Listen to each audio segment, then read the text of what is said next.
Next up in our F123 wet car setup series is COTA in America, and this is a track I normally really like, but in the rain it definitely becomes a bit harder, especially that end of the second sector into the last sector where there are a lot of slow corners. It becomes very tricky.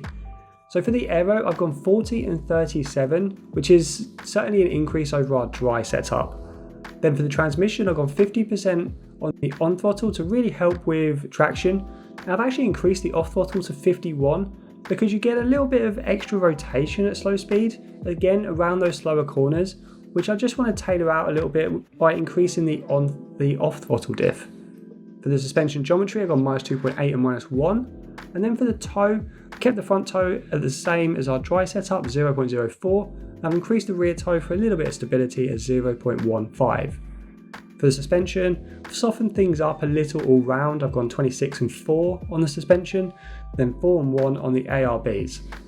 For the ride height, like normal, I've increased it a touch over our dry setup, going with 36 and 39. Then for the brakes, go 95 pressure and 55% brake bias. And for the tyres, I've actually increased the fronts a lot because I was really struggling to get heat into them. I've gone 23.1 on the front pressures, and I've lowered the rears for a little bit of extra traction, and I've gone for 20.1 on both rear tyres.